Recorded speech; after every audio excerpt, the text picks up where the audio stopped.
जय हिंद बच्चों, आप सभी का बहुत बहुत स्वागत है मेरे YouTube चैनल किरण नारायण एजुकेशन सेंटर में।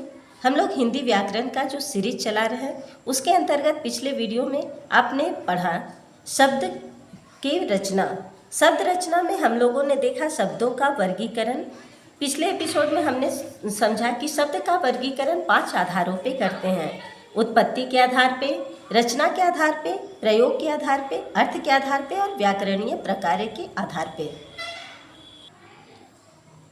पिछले वीडियो में हमने देखा उत्पत्ति के आधार पे शब्द के 4 भेद होते हैं: तत्सम, तद्भव, देशज और विदेशज। आज के इस वीडियो में हम समझेंगे दूसरे वर्गीकरण का आधार रचना के आधार पर। रचना के आधार पर शब्द को कितने वर्गों में बांटा गया है, इसका विस्तार पूर्वक आज हम अध्ययन करेंगे। बनावट अथवा रचना के आधार पर शब्दों के निम्नलिखित 3 भेद होते हैं। पहला भेद है रूढ़ शब्द, दूसरा भेद है यौगिक शब्द और तीसरा है योग रूढ़ शब्द। अब हम इन तीनों का एक एक करके अध्ययन करते चले जाएंगे।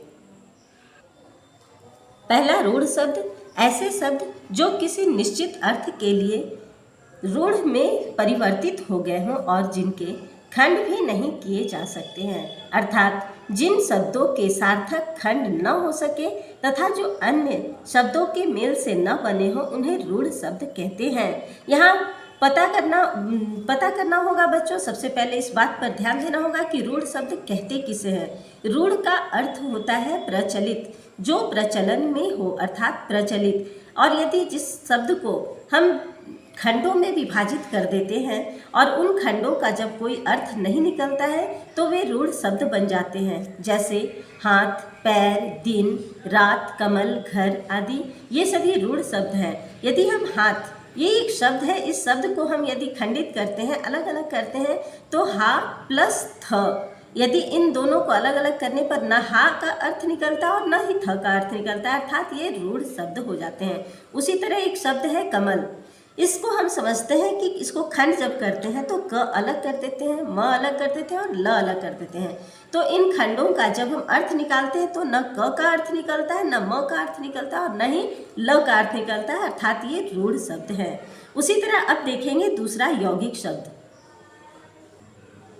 वे शब्द जो सार्थक शब्दों के योग से बने हों अथवा जिनको सार्थक खंड किए जा सकें, ऐसे शब्दों को यौगिक शब्द कहते हैं। जैसे विद्यालय। विद्यालय एक ऐसा शब्द है जिसको जब हम 2 खंड में विभाजित करते हैं तो ये खंड हो जाता है विद्या और दूसरा खंड हो जाता है आलय। विद्या का अलग अर्थ निकलता है और आलय का अलग अर्थ निकलता है, अर्थात ये यौगिक शब्द हो गए। देवर्षि, देव प्लस ऋषि, देव का अलग अर्थ हो रहा है और ऋषि का अलग अर्थ हो रहा है, इसका मतलब है कि ये यौगिक शब्द है। उसी तरह है महादेव, महा प्लस देव, महा का अलग अर्थ निकल रहा है और देव का अलग अर्थ निकल रहा है, तो ये यौगिक शब्द है। उसी तरह अलग शब्द है पुस्तकालय, पुस्तक प्लस आलय अर्थात पुस्तकालय, ये दोनों अलग अलग शब्द का अलग अलग अर्थ निकल रहा है और ये जुड़ते हैं तो एक नया शब्द बनता है, जिसके कारण ये यौगिक शब्द कहलाता है। अब तीसरा देखेंगे हम योग रूढ़ शब्द।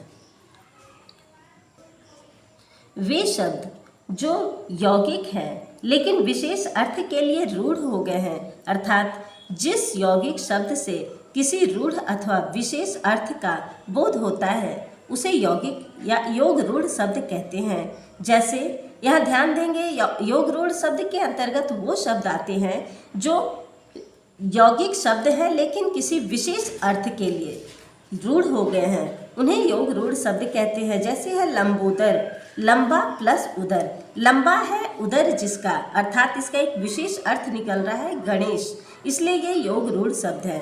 दूसरा है वीणा पानी, वीणा प्लस पानी, वीणा है हाथ में जिसके, अर्थात इसका विशेष अर्थ निकल रहा है सरस्वती, तो ये योग रूढ़ शब्द है। दशानन, दश प्लस आनंद, दस है आनंद जिसके, अर्थात विशेष अर्थ ले लेता है यह शब्द जो है रावण, ये योग रूढ़ शब्द है। नीलकंठ, नील प्लस कंठ, नीला है कंठ जिसका, अर्थात शिव, इसका मतलब है कि ये भी योग रूढ़ शब्द है। अब हम देखेंगे प्रयोग के आधार पर शब्द का भेद। प्रयोग के आधार पर शब्दों को मूलतः 3 भागों में बांटा गया है। पहला है सामान्य शब्द, दूसरा है तकनीकी शब्द और तीसरा है अर्ध तकनीकी शब्द। अब इन तीनों शब्दों का एक एक करके हम विस्तार पूर्वक अध्ययन करेंगे। पहला है सामान्य शब्द। बोलचाल के उन शब्दों का प्रयोग जिनका हम आम बोलचाल की भाषा में सामान्य रूप से करते हैं, अर्थात जिन शब्दों का प्रयोग दिन प्रतिदिन के कार्य व्यवहार में होता है, उन्हें सामान्य शब्द कहते हैं। जैसे रोटी, कपड़ा, पुस्तक, कलम, साइकिल, फल, अनाज, घर, गांव, विद्यालय आदि। यहाँ बच्चों ध्यान देना होगा कि ये शब्द वैसे शब्द हैं जो हम आम बोलचाल की भाषा में प्रतिदिन अपनी बोलियों में करते हैं, अर्थात जो सामान्य रूप से प्रतिदिन हमारी बोलियों में प्रयोग किया जाता है। जिन शब्दों का वे शब्द सामान्य शब्द के अंतर्गत आते हैं। अब दूसरा है तकनीकी शब्द। वे शब्द जो किन्हीं विशेष क्षेत्रों में खास अर्थ के लिए प्रयुक्त होते हैं, तकनीकी शब्द कहलाते हैं। इन्हें पारिभाषिक शब्द भी कहते हैं। ये शब्द शिक्षा, विज्ञान, वाणिज्य, तकनीकी आदि क्षेत्रों में प्रयोग होता है। जैसे साख, निविदा, सचिव, अभियंता, संगणक, चेक, ड्राफ्ट, अधिशासी आदि। यहाँ यह ध्यान देना होगा बच्चों कि तकनीकी शब्द वैसे शब्द होते हैं जो कि जब हम किसी खास क्षेत्र में जाते हैं या खास सब्जेक्ट की पढ़ाई करते हैं तभी इन शब्दों का प्रयोग करते हैं, अन्यथा आम दिनचर्या में, आम बोलियों में डेली प्रतिदिन इस शब्द का प्रयोग हम नहीं करते हैं। तो तीसरा है अर्ध तकनीकी शब्द। वे शब्द जो तकनीकी होने पर भी आम जनता के लिए अलग अलग अर्थों में प्रयोग किए जाते हैं, अर्थात इन शब्दों को तकनीकी जगत के लोग बहुत अर्थों में तथा आम जनता कुछ दूसरे अर्थों में प्रयोग करती है। जैसे मास्टर, साख, गुरु, नाटक, पंडित आदि। अब है चौथा अर्थ के आधार पर शब्द का वर्गीकरण। अर्थ के आधार पर शब्द को 2 भेद होते हैं। यहाँ ध्यान देना होगा कि अर्थ के आधार पर शब्द को 2 भागों में बांटा गया है। पहला भाग है सार्थक शब्द और दूसरा है निरर्थक शब्द। अब हम इन दोनों शब्दों को अलग अलग विस्तार पूर्वक समझेंगे। पहला सार्थक शब्द। जिन शब्दों का कोई न कोई अर्थ होता है वे सार्थक शब्द कहलाते हैं, अर्थात जब भी हम कोई शब्द बोलते हैं उन शब्दों का कोई न कोई अर्थ जरूर निकलता है। यदि अर्थ निकलता है तो वे सार्थक शब्द हो जाते हैं और अर्थ यदि नहीं निकलता है तो वे निरर्थक शब्द हो जाते हैं। तो सार्थक शब्द उन्हें कहेंगे बच्चों जिन शब्दों का कोई न कोई अर्थ होता है, वे सार्थक शब्द कहलाते हैं। जैसे गमला, घर, पुस्तक आदि। इन सभी शब्दों का अर्थ निकल रहा है, इसलिए ये सार्थक शब्द है।